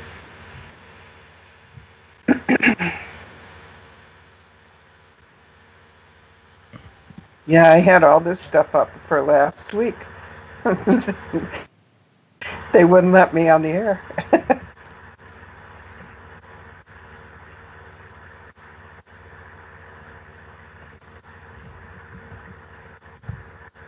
Well, Kathy's got a long story of being close to the Lord as far as she was a missionary and spent a lot of time down in Honduras. Am I saying the right word? Honduras? Honduras and Nicaragua.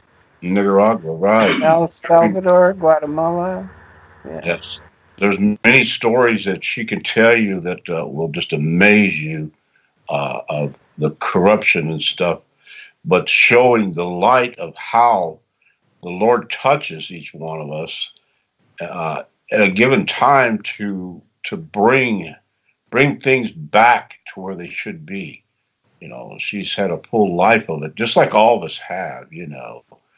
I remember a drive home one evening, and I'd been working 2 shifts, and I had a relatively new car to myself, which wasn't a new car. It was a Sport Fury with a big motor, and it had cruise control on it. And I had not ever had cruise control in a car before. And as I was driving home, I bumped that and went to sleep. And when I did, the lane I was going down on River Road was nice and straight. And apparently it was running about 65 is what I was told. And when I hit the S-curves, I took out 2 poles, flipped the car, and the car was on fire. And during all this, I was out. And then I heard a voice and said, "Come with me, come out, you got to get out, the car's on fire." And a hand reached down and pulled me out of the car, and I was placed in some kind of a vehicle, and we were rushed to town, which was about 8 miles away, And as we came through the main part of town, when we got to the hospital, there was a police station, and the person that helped me said, "Do you want to stop here?" And I said, "No." So we went on into the emergency room, and people came out and put me on a stretcher and said, "Who brought you here?" And I turned around and said, and there was no one there.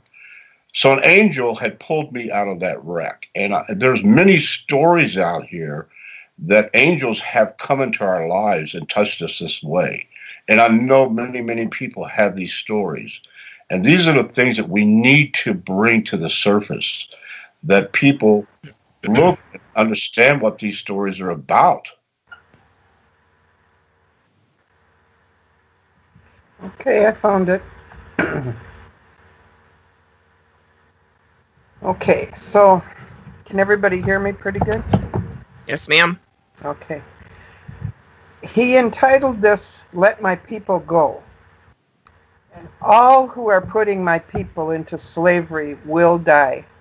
I have warned you many times this would come.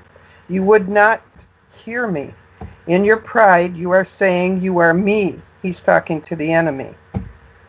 I will show you who I am. You have no power over me. You believe I will let you enslave my own? You are wrong. I will deliver all who love me and serve me and give me the glory. You will then let them all go. I am speaking now to the pharaohs of the lands and to the leaders of my people in the governments of the world. I am speaking to the false pastors and prophets and leaders of my people in my temple as well. You have walked on my people and trodden them down in your greed and desire for my power. Now you will let them go. You can climb in your boats and build great cities underground, and you can climb in the mountains, and you can build fortresses for yourself in the heavens, and none of it will protect you from my judgments of your evilness. Every child you have sacrificed to abortion and to the human sacrifices will be avenged in my hands, or by my hands, says the Lord. Every child you have oppressed by your rulings and laws will be freed. I have told you over and over, let my people go, and you would have none of it. Now you will fall into your captivity by your own hands, and I will not raise one hand to help you. I am speaking to the pharaohs of the world who have made these horrible plans to control the world. You all know who you are. You have played with the spiritual entities, and now they will turn on you. And the very ones you pray to for your power will kill you. You will not have safety anywhere. You have hurt my people in all the lands, seeking my power and my glory. I share no power or glory with anyone. You will see that I am all power, might, and I am omniscient and omnipresent, and there is nowhere you will go that I will not be there. You have raised my anger to the heights, unstoppable now. Are y'all still there? Yeah, I am. Yes. I heard. What was that noise? That was David. He dropped out. He probably had to go get some medicine or something. Oh, okay. Okay, yeah, I see. There is nowhere you will go that I will not be there. You have raised my anger to the heights unstoppable now. You have destroyed the love and the trust of my people, and I will not stop until you have let every single one go. You will not survive if you do not stop this evilness right now. Not tomorrow, nor the next day, but right now. You have sought to be me, to have my creative powers, both in heaven and on earth and under the earth. You have sought to control the weather, to create humans and bring souls to them. You have planned and plotted to control what kinds of humans will be here. You have taken the temple I have given man to reside in and corrupted it with the demons to live in their temples. I will shake your world now. You will roll side to side and not know from whence all the power comes. I share my people with no one. I share my temple with no one. My people will see me and hearts will change, and you will let them go. If you do not heed this warning, you will die at the hands of your own, and by the plots you will be no more. You will not enslave my world. You will let my people go in all the world. Every Pharaoh is a liar and will not do what is right. You have made pacts with the devil and done it knowingly for power and for control, for riches and for glory. Now I will show you what real power and riches are. I will show you what real glory is. You will be no more. To my people I say, your freedom is at hand. Your Redeemer draweth nigh. I have not missed one word of your prayers to me. You must listen and move accordingly to my words and obey them all. I am your Father. I am your God. I am Yahweh. There is none like me. To those who have said in your heart, where is God? I'm here. You have said in your hearts, why God? You will see why. You have said in your hearts, are you really there? I will show you I am. My arm is not too short to bring relief to those who have loved me and served me well. I have given you eyes to see and ears to hear, but many of you choose not to. To you I say, come out from amongst them. Wake up now, see the truth. I am the truth, the way and the life. There is no other. Choose ye this day whom you will serve, as there are no other days left. Look up, my redemption draweth nigh. I have made covenants and made promises to my elect and to my remnant, and you must, as I have told you in my word, remind me of them all. It is the time I will keep all of my promises. Come to me every day, every hour, and I will bring forth my words and promises in completion now. Trust me and know that I am God who loves you. With a love so great, I gave you my Son so you could be free. There is no greater love than this that I have for you. Come to me, my sheep, heed my voice, and obey me, thus saith Yahweh. That was in 2008, and these snakes are killing themselves now. They're telling on each other, they're destroying each other. Good. Let it rain. That's what I say. Yep. Yeah, the Weinstein thing, I don't know, I guess I missed you guys talking about all that stuff, but the Weinstein thing, I think that is the first block in the Jenga tower. I believe that people are going to start coming out of the woodwork talking about the sexual humiliation, the sexual deviance that are running rampant across this entire country. It's not just in Hollywood. It's on Capitol Hill. It's in police departments. It's everywhere. It's everywhere. And I believe that the tower's falling. It may be a repentance time. That the knee will be bent, and those that have hearts will repent and give truth to the things that are being said, and the evil will be shown. Yeah. Well, you know, the Word of God says there'll be nothing left in secret. Everything will be revealed. And He's revealing everything. And there's a lot of jaws hitting the floor right now too. There's a lot of people running scared.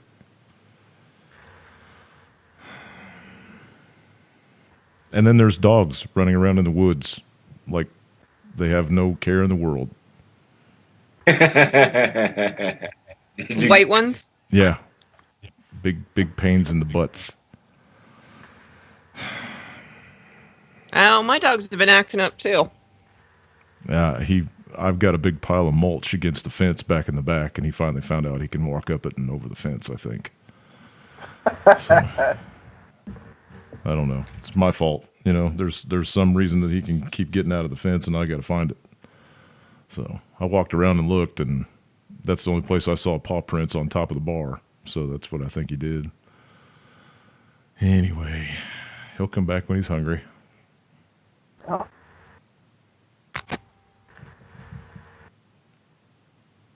Yeah, there's truth to what you're saying there. The animals will show uneasiness of what's going on around. They have a sense about things that we, as I don't know if we were gifted not to have that sense, but they do have that sense about things. We've had it dumbed out of us. Yeah. I think that we used to have those senses, and they've been completely eradicated from our humanness. Well, I think you can get discernment, but you got to get it from the right place too. But it's funny you mentioned that because, quick story. This has been, my youngest was probably 2 at the time, so he's 29 now, so 27 years ago. I was at home with him, and my husband wasn't home, and some guy that I was working with was getting ready to leave to go on military leave, and he had a dog that he'd had forever and didn't want to just send her to the pound or whatever. I said, well, I'll take her, and keep her until you get back. And he's like, okay, cool. So he brought her down to the house while my husband was not home, and brought her into the house, and she did great. She made herself at home. We got along just fine, no issues. And I was going around the house praying and whatnot over, the openings and, whatnot. So my husband came home. The dog wouldn't let him in the house. So animals pick up on things. It should have been my sign right there. He ended up having to go to the back of the house and come in the back door and sneak in the house, and I had to get her out the front door while he was coming in the back door because she was not going to let him in. So was your husband up to no good? The dog realized that? No, I just think that she recognized something there that, lo and behold, some truth in his character. Didn't show up till years later, but. Actually, no, it wasn't very long after that.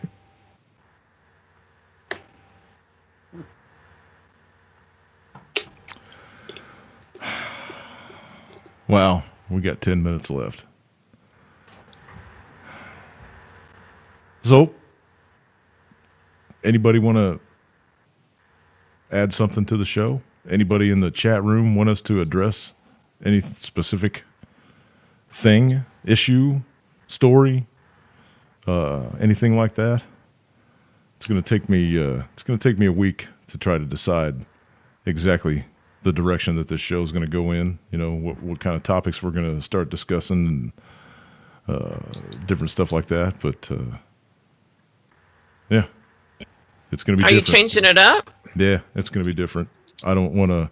I'm tired of pushing all the negative stories and shit, and I don't think we're going to make it too much more world event oriented or anything like that. It's gonna take a different turn. Wow. So I warned you guys. Several weeks ago that things were going to start changing around here. So things are going to start changing around here. I guess I should pay attention to what you say. There's much more important things to discuss than whether or not Kim Jong-il wiped his ass today. You know what I mean? Well, I think that we need to pay attention to the signs. I think we need to pay attention to ourselves and to our families. I think we need to start paying attention to things that are going on locally that we can actually have an effect on. I think we need to start changing how we interact with the public, and start pushing more positive energy out there I think we all need to smile more. We need to hug more. We need to love each other more. And we need to start pushing that energy forward and counteract the collective conscious of evil that's surrounding everybody. Because no matter how dark the room is, you can shine a light in it and make the darkness run for the corners. Well, I'll share this. This Friday, we're gathering up a group of fellers that are going to go down to Florida and pick up one of my friends. He's 65 years old, and he just went through those hurricanes. But little behold, at his age and he was told and he was shown that he has lung cancer and liver cancer, and he's not sure what stage he's in. I called today. He was going to the emergency room because the pain was so terrible. But Friday, they're going down, the group, and they're going to bring him home. He's from this town, and they're going to bring him home so he can have peace. Okay, and this is the things that we're talking about. We have so many things that are around us that we can touch. Okay, we can touch each other, and we can feel the sorrow and the hurt and the pain and pray for each other. And we've lost that. I mean, the prayer is the most strongest thing we have. Okay, and the agape love is the other. And if we lose that, then how in the world can we say that we have the light in us? And these are the things that we want everyone to know, you know. And I guess that's what we're talking about.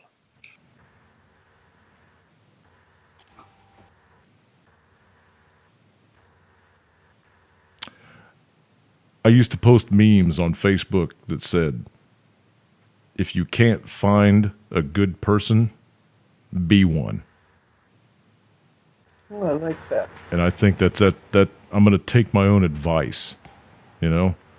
I complain about the stupid being all around me, and everywhere I go, I'm tired of running into zombie people and blah, blah, blah, blah, blah. So I'm just going to go out and be this big ray of sunshine, ginger sunshine, and start to change things around Baxter County. That's my mission now. That's how it's done, one day at a time.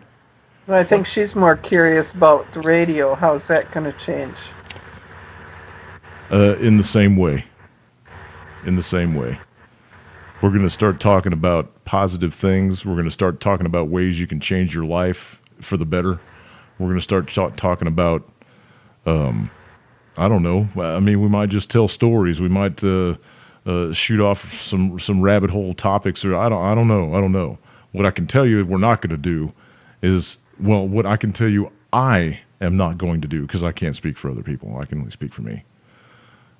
I'm not going to be bitching about headlines. I'm not going to be talking about false flags. I'm not going to be feeding into the paradigm that's being portrayed by the mainstream media. I'm not going to force distractions on my listeners any longer. I'm going to focus on things that need to be focused on, as far as I'm concerned. And hopefully you folks feel the same way. Heed a warning. Sure. You are going to be attacked. I couldn't and give two people squirts need of to piss. understand how to implement spiritual warfare, because you've spoken the words, you will be attacked. I got this. No, you don't. God has this. Well, that too. Don't ever think your ass is big enough that you can handle what's coming. No, but he's because in my none back, of us are. He's in my back pocket though, so I got this. Don't keep him in your back pocket. Put his ass right there in front. Yeah. No. Yeah. He goes before us. He surrounds me with his armor. Well, one thing we need to, I would like to see brought forward, and I'm sure it'll come to the forefront, is we need to know our enemy. and there is a gathering of names and stuff that points to the enemy. And Kathy, I believe, just picked up a book on that. And it's nice to know who your enemy is. And if you know who your enemy is by name, then it just seems a lot easier. I know people, if they can't put something in some kind of a reality, it's hard for them to adjust to it. But we can, this book will tell you what their actual goal is and what their position is in the ranks of the angels. Mm-hmm. And that's important that you understand that this is from the Lord, or this would not be revealed if it wasn't for the Lord. The book of Enoch speaks of these angels, and so many books have been removed from our Bible, but that doesn't, these books are not real, and they have a place. It's just whether or not we are at time, and I believe the time is now that we need to dig into these words and express these to each other and understand more what they all mean, because we need to be like children. We could come to the Lord. We come to the Lord as children. Only children can learn, because that's the truth.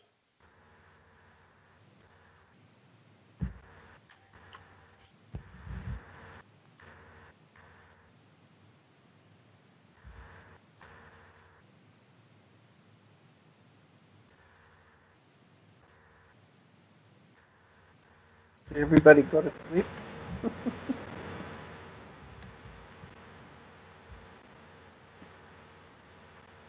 Jim might be getting the dog. What is the name of that book that you have, Kathy? It's, I gotta find it. Oh, hang on a minute.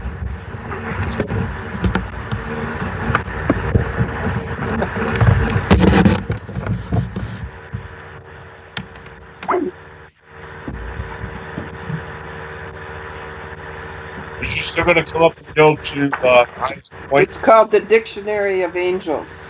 Yeah. So it has the names of the fallen angels and what their assignments are, and it has the name of God's angels and what their assignments are, and what they mean. It's a pretty good book. It's going to take a lot of study to go through that. Right.